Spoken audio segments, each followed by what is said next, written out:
Hello, peace. I am Yoda, according to George Lucas. I was on American Graffiti, the movie, and made friends with George while we were there. I was real happy to have met him. I had seen his student film and fell in love with him when I saw it. I can't find a copy of it anywhere. He he won't allow it out because he's embarrassed about it. In fact, he almost failed out of film school because of it. But then all the student films went out as a contest, I guess, and his won all the contests.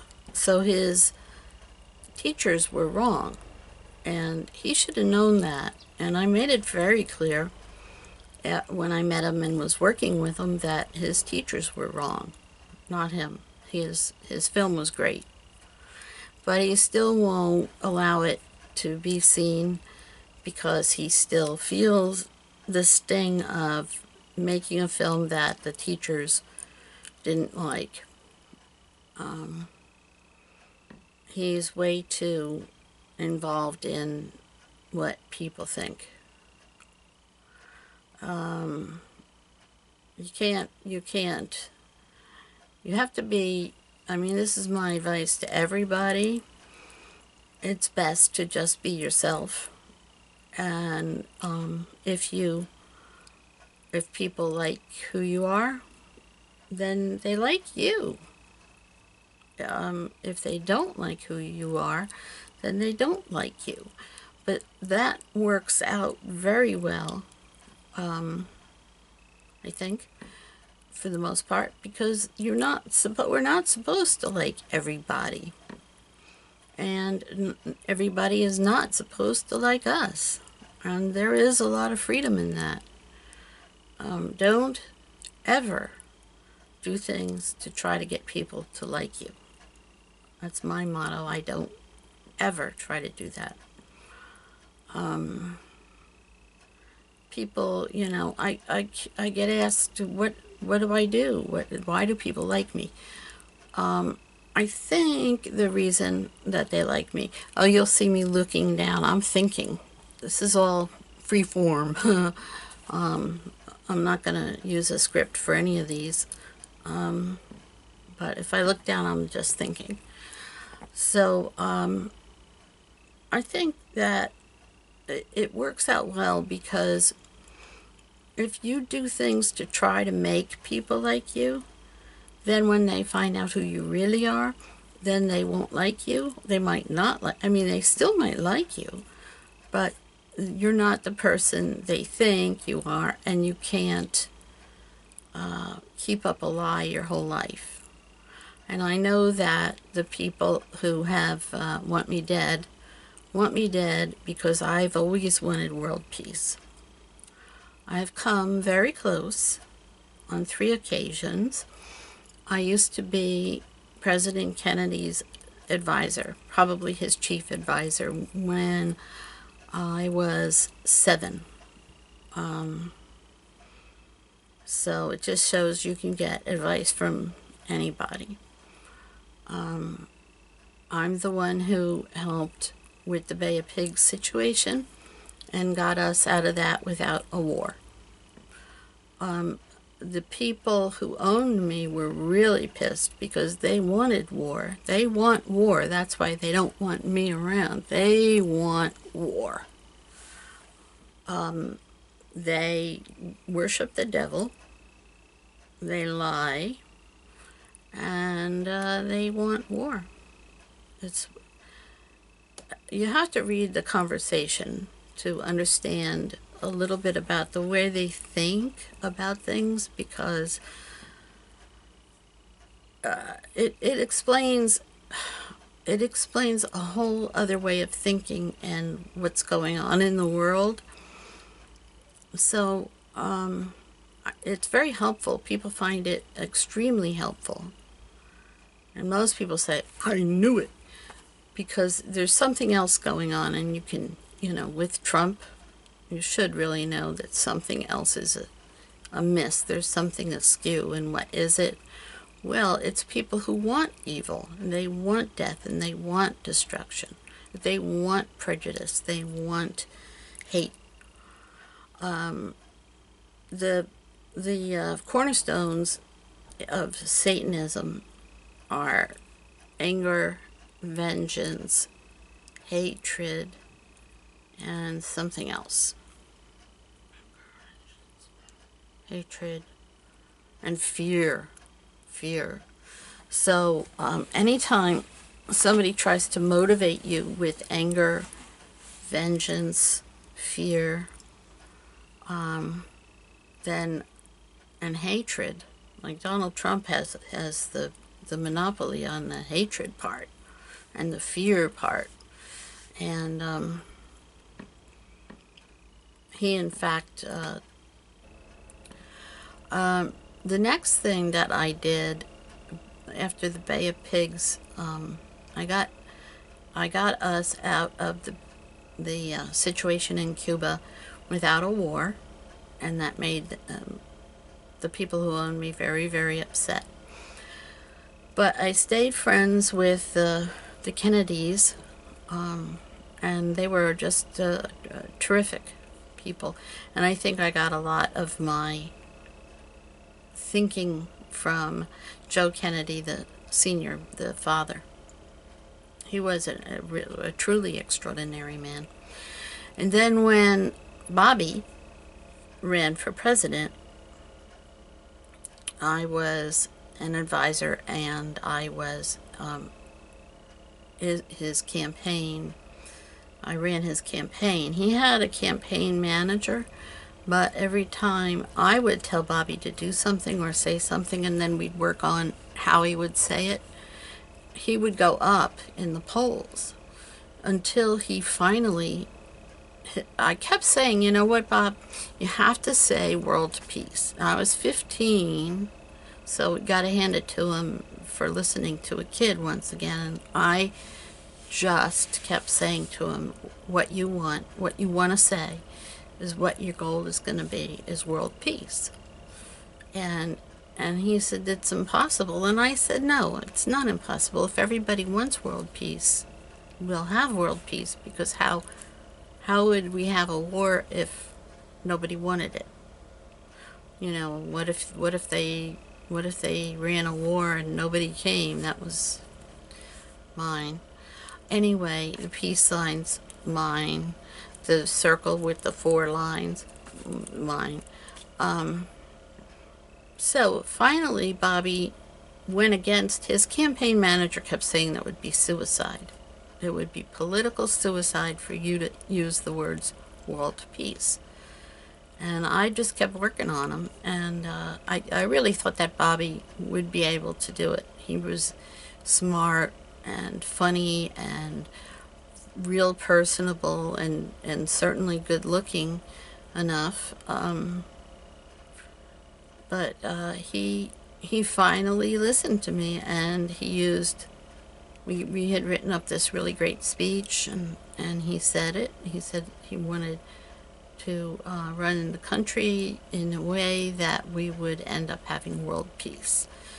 And the next day they did a poll, and he had a 95% approval rating worldwide.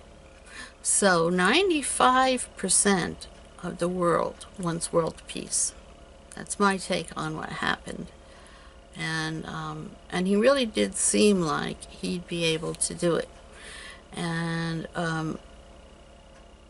that's why he got killed.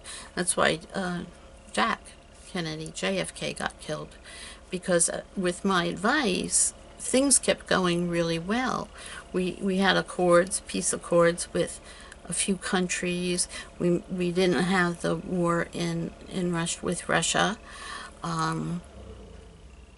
We did. I remember working on some peace accords with different countries. I was very tall, so by the time I was 8 or 9, I was probably 4'11", so they just thought I was short. And I guess I didn't present myself as a kid. But,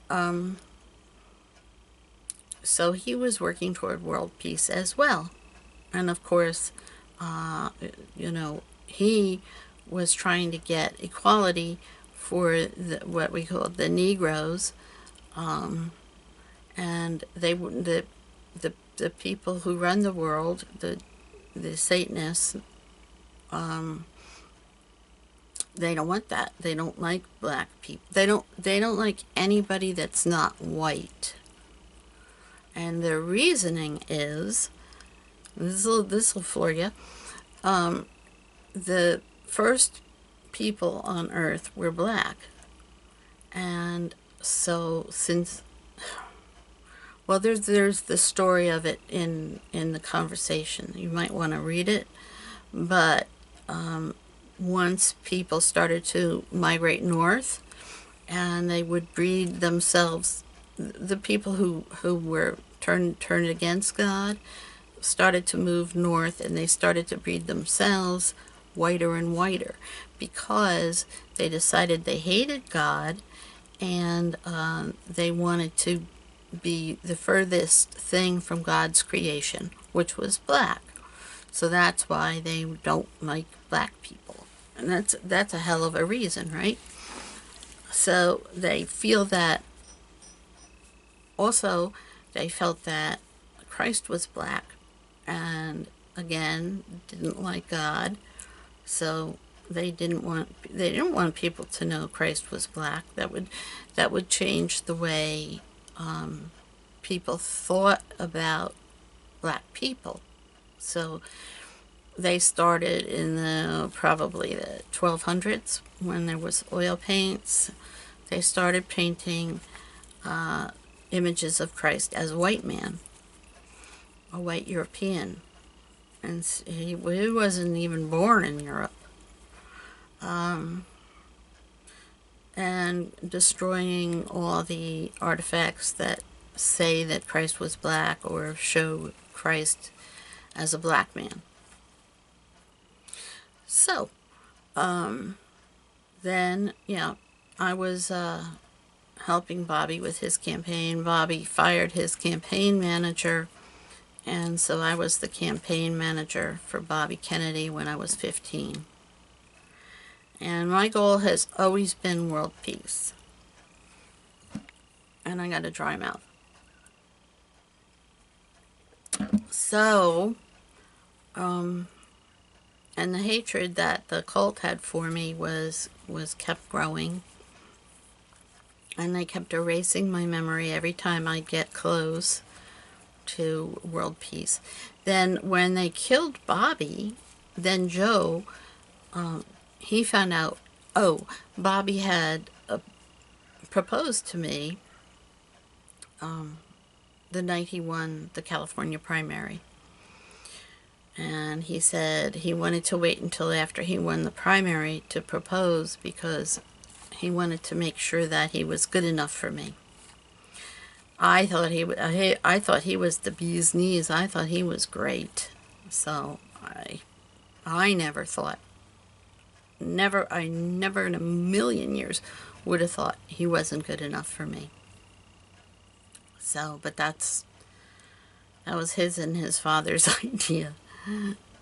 So, but then when I talked to Joe that night, I said, you know, I'm only 15, so we wouldn't be able to get married. He wanted us to get married right away, and I said, it's not even legal. He said, I had no idea you were that young. So how old were you when you were advising Jack? And I told him, and he said, geez, how is that possible? I said, I don't know. Anyway, so then of course they took Bobby away. They wouldn't let Joe near me, and tried to kill me a few times after that. A few times. They tried to slit my throat but I knew about it, so I dulled the knife to the point where they did cut my throat, but it wasn't deep enough to hit any veins. It certainly wasn't deep enough to cut my head off. And then when that didn't work, they sold me to a French vineyard and kept me as a slave.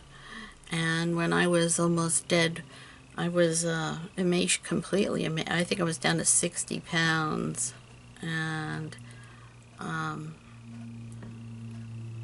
I was so emaciated, and I escaped and got to the police station, and it took a while to get them to investigate. Finally, I told them I was being kept prisoner and made to work, and they thought I was black because I was never allowed to take a shower.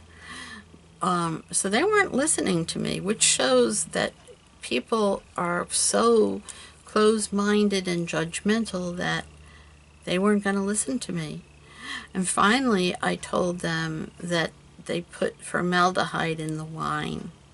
And that's when the police decided they would go and investigate. And it turned out these people would steal children or buy children, and they would work them to death, and then get another one and work that one to death. And I think they had killed 300 children. And when I put a stop to it and they went to jail, that was the end of satanic cults in France. And the French people were very, very pleased that I did that for them. They felt I got people to tell me that that was better than Joan of Arc or anybody else had done for France what I did. But of course that I got taken away, and nobody saw me again there.